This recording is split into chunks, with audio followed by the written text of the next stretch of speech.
juda ko'p tadbirkorlar. Men shuni xulosa qildim. O'zim ham mana 15 yilga yaqin bo'ldi, yoshligimdan biznes qilib kelaman. O'zimda ham ko'p qiyinchiliklar mana shu moliyani tushunmasligimdan bo'ldi. Oxirgi 2 yildan beri mana shu moliyani ichiga kirishyapman. Undagi o'sish, undagi moliyani bilgandan keyingi rivojlanish, xotirjamlik juda boshqacha bo'ldi. Men o'ylayapman, hozir tadbirkorlar rosa ko'p pul topadi-yu, shu bo'ldi endi shu bilan yaxshi bo'lib ketdi deb o'ylardim. Lekin tushundimki, moliyani bilmasa, hisob-kitobni bilmasa, million dollar topsin, qancha kunigami, oyigami farqi yo'q, baribir qulab tushar ekan deb o'yladim. Va haqiqatda undan ham muhimi, birovlarning haqqini yeb qo'yishga majbur bo'lardi. Tovarni ichida turibdi bu pul yoki umuman birovni puliga mashina minib yurgan bo'lishi mumkin. U qo'liga tushgan pulni o'zimniki deb o'ylaydi-da, ba'zi hisob-kitobda bor, mana skladda turibdi-yu, tovar deydi-da, yaxshi mashina oladi, ota-onasini umraga, hajga borib keladi, lekin aslida u halol pulmigan deb o'ylayman-da, chunki pul bo'shadi, endi u ta'minotchining pulini berish kerak. Va yana biznesda keyingi rivojlanishlar uchun marketingga pul ajratish kerak edi. Ularni ham yeb qo'yapti. Xuddiki bir kitobda o'xshatish qilishadi-yu. Tilla tuxum tug'ib turgan tovuqingizni yeb qo'yapsiz. Xuddi shunday. Endi yana bir shu yerda boshqa bir yana qo'shimcha bir tafakkurga bog'liq bo'lgan masala bor-da. Ko'p nafaqat tadbirkorlarimizga tegishli, umuman yoshlarimizga tegishli. Bugun 10 so'm ishlab yuribman. Mani xarajatim aytaylik 8 so'm tashkil etadi. Ertaga men 15 so'm ishlashni boshlashim bilanoq men xarajatimni sirazu 13 so'mga ko'taraman yoki 15 so'mga ko'taraman. Avtomatik ravishda.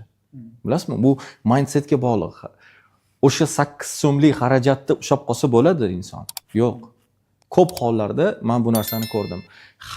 Daromadni ozgina ko'payayotganini ko'rishligi bilanoq darrov xarajatni ham ko'paytirishni boshlashadi.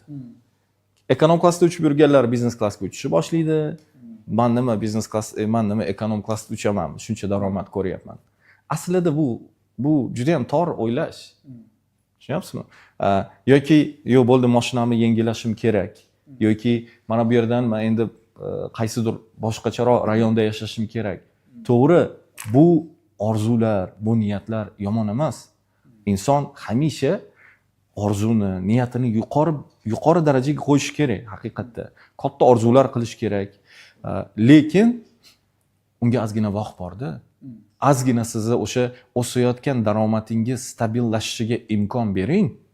Undan keyin siz xarajatlar strategiyasini qayta ishlab chiqing. Undan keyin ana unda biz aytishimiz mumkinki, siz darajangiz ko'tarildi. 2 oy yaxshi daromad ko'rganingiz bu degani emas, shu siz darajangiz ko'tarildi. Siz 1 yil vaqt bering. Zakotni ham bekorga 1 yil deb sizga vaqt bermaydi. 1 yil bo'lgan bo'lish kerak o'sha daromadga, to'g'rimi?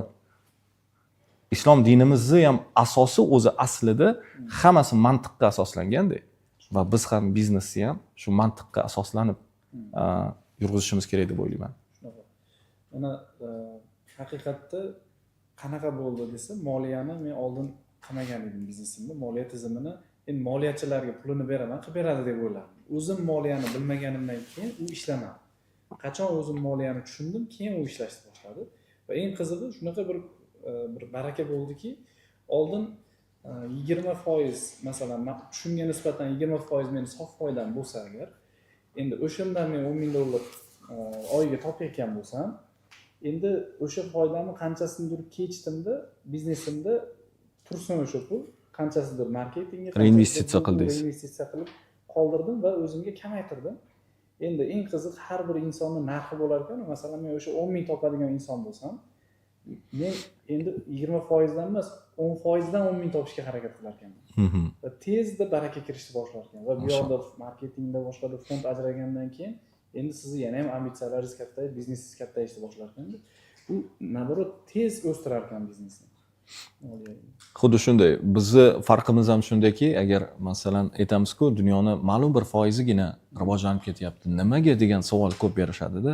Nimaga biz rivojlanmayapmiz? Nimaga bizda unaqa imkoniyatlar yo'q? Aslida uni o'zagida kichkina narsa yotadi-da. O'shani texnikasini tushunish. Bo'ldi. Vot kimdir ko'rasiz, qaysidir karatist keladi-da, aytaylik, necha yillik tajribasi bor, sizni bitta ikkita harakat bilan yoki aikidoda bitta ikkita harakat bilan sizni shunday joyga yotqizib qo'yadi. Siz uchun bu narsa ilmiy darajada bir mumkin bo'lmagan bir narsada, bir mo'jiza deb qaraysiz bu narsaga ba'zi hollarda. Vaholanki uni sizdan farqi u sehrgar emas. U ham sizga o'xshagan oddiy odam, shunchaki o'sha aykidoning texnikasini o'rgangan xolos. Sizni ko'zingizda u mo'jizakordek ko'rinyapti. Biznesda ham xuddi shunday. Ozgina siz biznes ilmini oling, ozgina biznes egasimisiz, ozgina o'sha moliyadan xabardor bo'ling. Hech bo'lmaganda ertaga sizni moliyaviy menejeringiz kelib sizni aldamasligi uchun yoki hech bo'lmaganda u olib kelayotgan hisobotlarni siz o'qiy olishingiz uchun. Yangi proyekt boshlamoqchi bo'lsangiz, diversifikatsiya qilib biznesda yangi o'sha biznes rejasini tuzish uchun sizda yetarli moliyaviy bilim bo'lsin. Ekspert bo'lishi shart emas. Ekspertlaringiz bor. Ekspertlaringiz sizdan aqlliroq. Bu to'g'ri va aniq va shunaqa bo'lishi ham kerak. Lekin hech bo'lmaganda ularni tilida gapirishni o'rganing. Har bitta biznes egasi sifatida, har bitta o'zingizni o'sha top menejeringiz bilan. Men moliyaviy ekspert emasman. Bu aniq. Meni yo'nalishim o'zi umuman xalqaro huquq. Xalqaro huquqni tugatganman. Lekin majburman. Mana shu narsalarni o'rganishga, o'zimni ustimda ishlashga, bo'lmasa odamlardan orqada qolib ketasiz.